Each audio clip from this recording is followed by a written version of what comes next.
Hey, it's Ash here from the Blue Wren Interiors YouTube channel. This video is dedicated to showing you the full process of stripping down a piece of furniture, in this case a very ornate oak sideboard. I use this method on every piece I strip, whether it be paint or stain.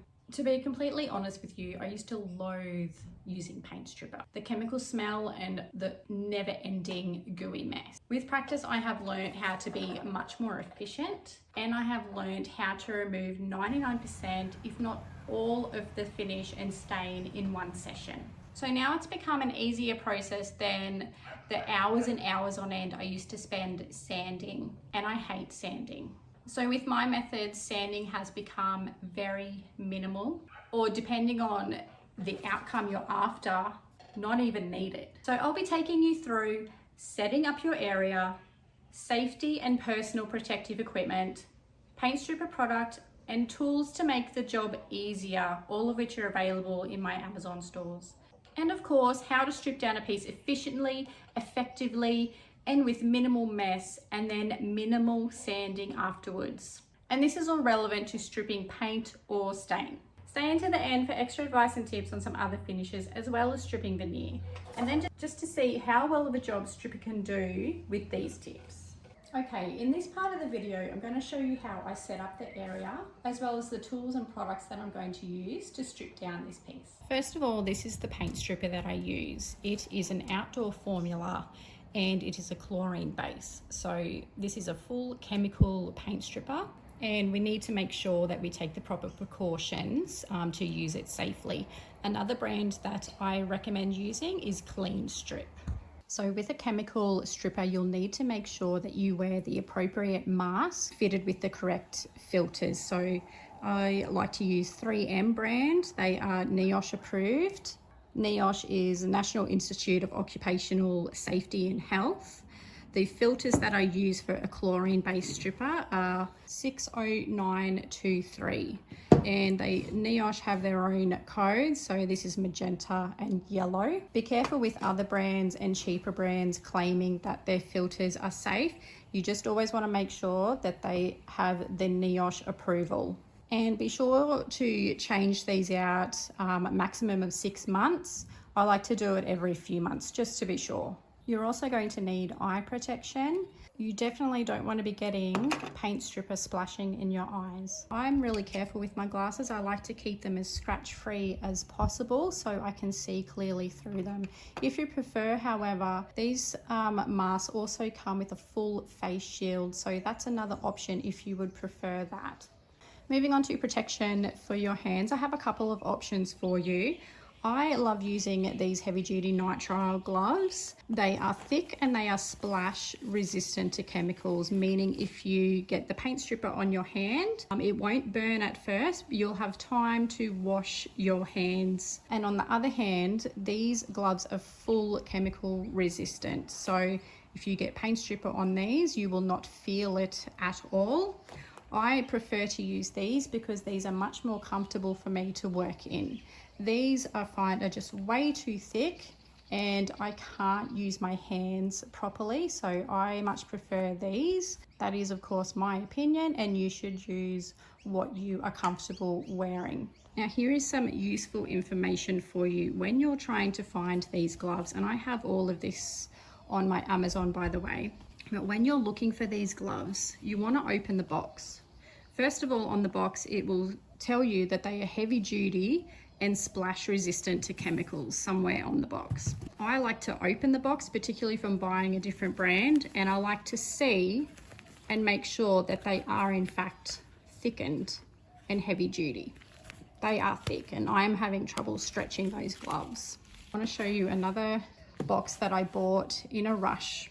So they told me on the box that they were heavy duty, didn't say chemical resistant. So that was mistake one. So when I got these home, I found that these were super thin to the point that you can almost see through them.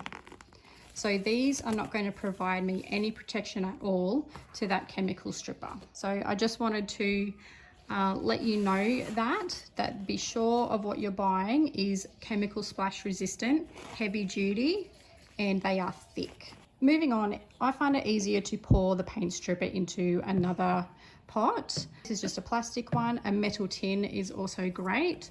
And then I just have a couple of cheap paint brushes to apply the stripper with. Now onto the tools that I like to use. I like to use a 5-in-1 scraper tool. This one's also flexible, so there's less chance of gouging the piece. I like the little corners and edges, as these can come in really handy on different parts of the piece. Now on most pieces, all I use are these 3 brushes. They are all nylon brushes and they're just different sizes for different parts of the piece. I like to use the big one on the top sections, and these little brushes come in handy in ornate areas and corners. And then over here, if I'm having a really tough time removing the finish, some different tools that I can use are a heavy duty scourer, fine grade steel wool, and a brass brush. So as I mentioned, I only use these in tougher situations where it just doesn't want to come off as easily. The only time I don't use this is on oak. I don't like how it breaks off and can get trapped in the grain. So any sort of open, deep grain pieces, I won't use this on. But these two can come in handy when we have a piece where the stain and the finish is just really sort of tough to remove. But generally, and especially on antique pieces or vintage pieces, these are the only items that I need. And then just one more thing, I do like to keep a bag of baby wipes handy. So if I do get a splash on my skin somewhere or my face, then I've got a clean, uncontaminated, wet wipe to wipe that straight off. So these are really handy to keep by you in case of that. Now for the floor, I have a drop sheet down. These can be reused a few times until they get quite messy. So this one's already been used a few times before and it's still perfectly fine to reuse. I have a big bucket of water already filled and a couple of microfiber cloths to clean off the piece with. And I have my bin. This bin is almost clean, but I generally start with a clean bin with a heavy duty liner to scrape the paint stripper into it as I go. And then if you have not got one of these roller seats, I definitely recommend getting one of these. These are great to move around your piece back and forth. It's much more kind on your back and your legs. So these are one of my favorite tools and definitely a must. Now you probably noticed that I said that this paint stripper is an outdoor formula, and clearly I'm not outdoors. Now for me, I prefer not to be out in the sun. I don't want to get any more skin cancers cut off my face. So I prefer for me to work inside. I have 2 big roller doors that are open, completely open for airflow.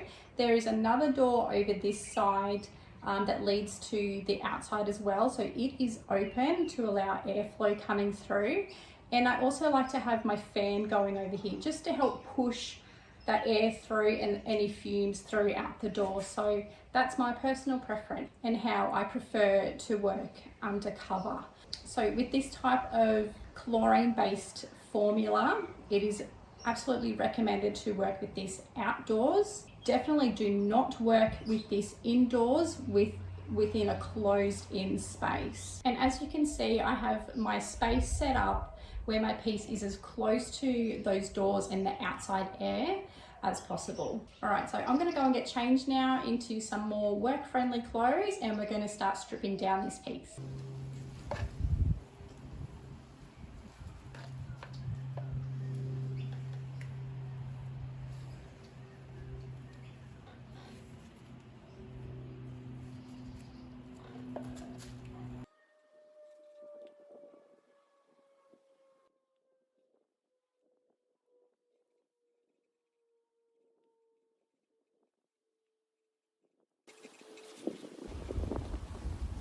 Okay, so as you saw, it's a little bit tricky to get paint stripper onto a vertical surface, but just keep applying it until it's a nice thick layer.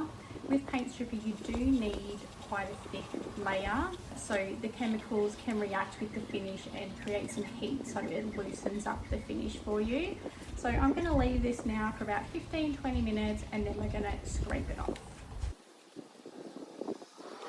Now when you are stripping a piece, you generally want to do top to bottom. You don't want to get paint stripper residue and water all over previously stripped pieces that could potentially stain. But what I like to do is I'll just start with the side just to see how the paint stripper fares and how the finish wants to react, just as a little test to see how it fares. Then I'll move on to the top, and then I'll go around the sides and the legs in that there as well. And you'll also notice that I have my piece sitting on dollies, so I can move my piece around away from the sunlight as well, and just so I can move it around where it's best for me to work on. And my piece will actually stay on these dollies until it is finished. I don't like to be moving my pieces on and off or flipping them around. It's just too hard on your back. So I like to keep them on dollies at all times and work with them with the piece on the dollies. And then one more thing, I'll also have all my little things set up just on this little table so it's easily accessible. I don't like to have stuff laying all around the floor that I could trip on or potentially get bits of stripper all over the floor. Stripper is gooey and slippery, so I don't want to be creating any more of a hazard than what's necessary.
so that looks really good. 13 minutes that took to take that off. It came off really easily and evenly, so I'm really happy with that. I can see marks on my face now from my mask. You might have noticed that I used my scourer just to give it a good scrub all over. I had forgotten to mention this so far, but it's just water in a spray bottle, and I find that it's really beneficial to use on vertical surfaces rather than getting my brush, going to my bucket, flicking water up everywhere at it. So I have found that using the spray bottle is really helpful to help remove the finish and use my brush and scrubbers as I go.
Now from here I'm just going to do something a little bit different. Generally I'd use my scraper to scrape off the excess, but you can't particularly do that on spindle legs and legs like this, barley twist legs. So I like to just use some paper towel.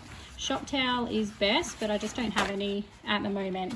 So it's just paper towel, and I'm just going to just try and wipe off as much as of that excess as possible, just to get it off the piece. That will make cleaning it down a lot easier and quicker.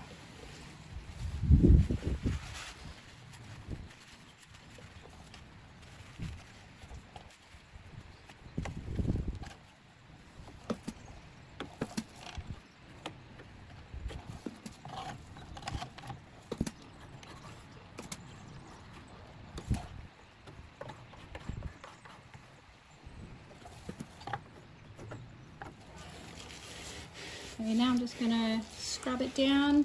For this you can either use one of the brushes, and today I'm just going to use this scourer for now and see how that goes.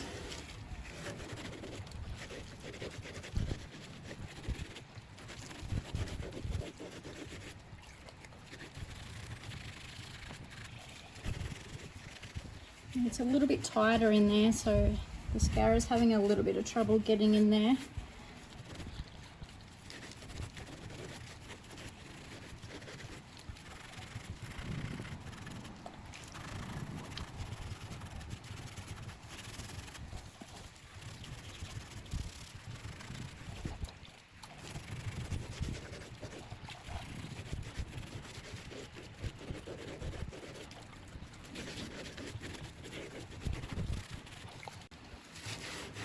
Yes, I like to do a really thorough job. The better job I do of this strip means the less sanding I have to do when it's dry.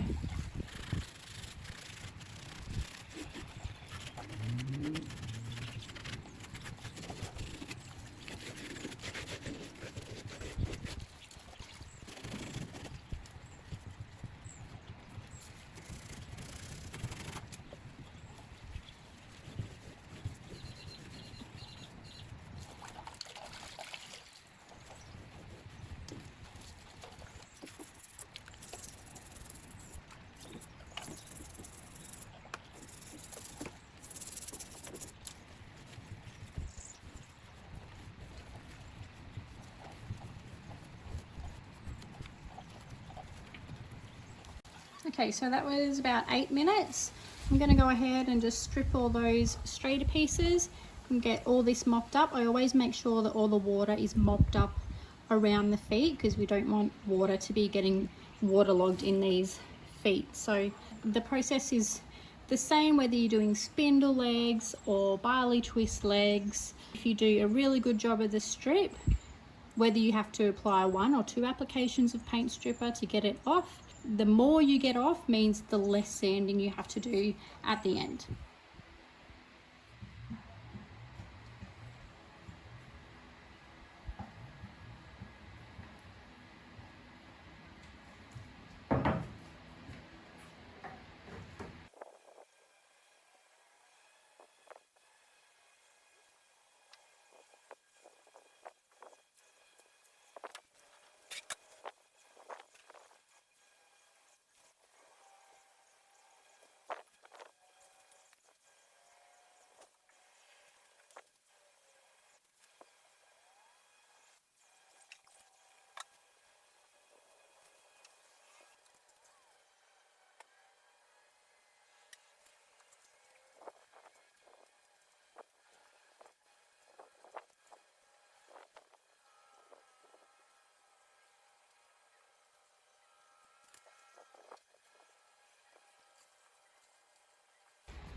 Okay, so here we are the next day with these areas that have dried overnight. And can we just appreciate how well we can see the design now as opposed to like the darkness over here? I mean, we can see that now. It looks so nice. But anyway, before I move along to stripping the drawers, I wanted to talk to you about why I stripped this with the cabinet door on and why I didn't take it off. Because you were thinking that, weren't you? You thought, why did I strip this with the door on and not take it off? And it's because of these hinges. So for me, I hate this type of hinge.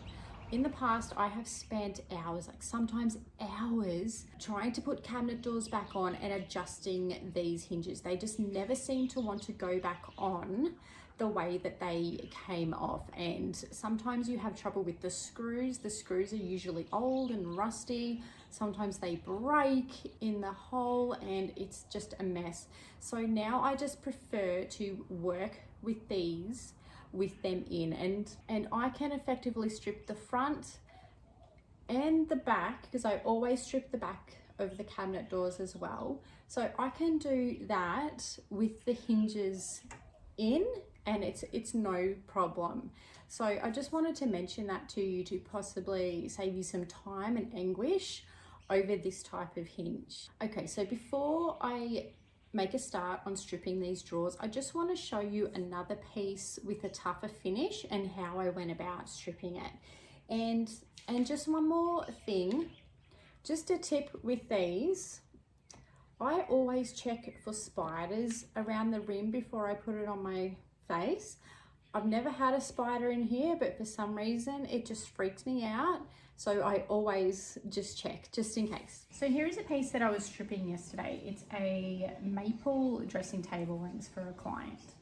And I wanted to show you this because sometimes finishes can be difficult to strip in one session in particular with one application of stripper. So here you can see how much of the finish is still on this area. This has had one application of stripper, where these two drawers have had two. So this finish started off, it's more of a modern finish. It's very shiny and thick, and the stripper, it just wanted to slide off it. The finish on here made the stripper really slippery and it just sort of slid off. So with one application, I got it to this, which you can see how much of the finish is still left on here.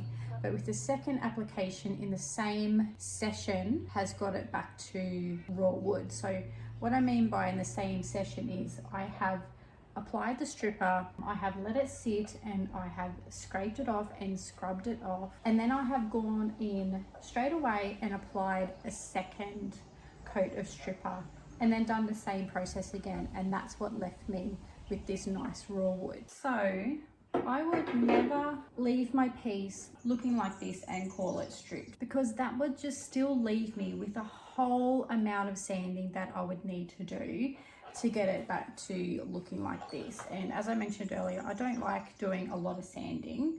So by doing a second round of stripping, we'll strip that all off back to bare and will leave me with minimal sanding then to do. And I think a lot of the times that's where people come unstuck, because they don't do a thorough enough job in the stripping process to make it worthwhile. So in this instance, with that thick modern finish, I need to do 2 applications to get it all off and back to wood. But what I find generally with antiques, 1 application of the stripper is generally fine.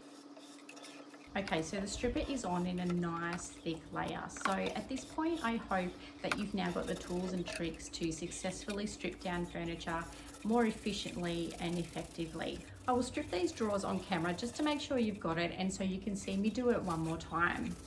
Then we will show you the full piece all stripped, and then I will go through how to strip veneer safely so there's minimal risk of damage or buckling to the veneer.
Okay, so I just went and got some clean water just to give it a final wipe down, just to make sure it's clean. So as you saw, I used a variety of little brushes and a scourer just to get it all off. So you can see the difference in using the brushes after you do the initial scrape. You can see how much more is lifted out just by using the brushes and scourer just to scrub it out of the grain.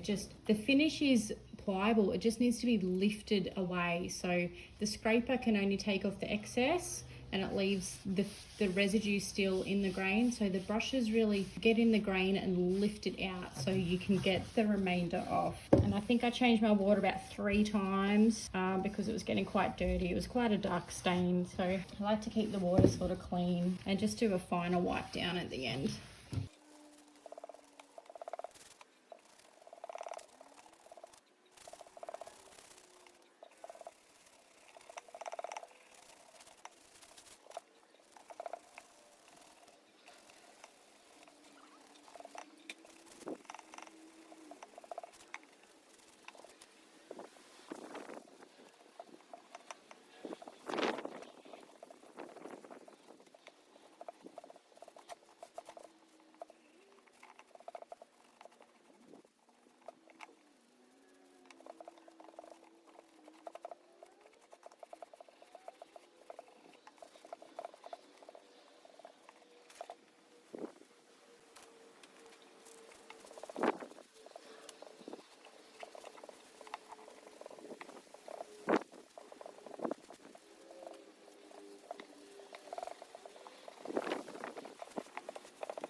Okay, so here is the full piece entirely stripped. It looks great, huh?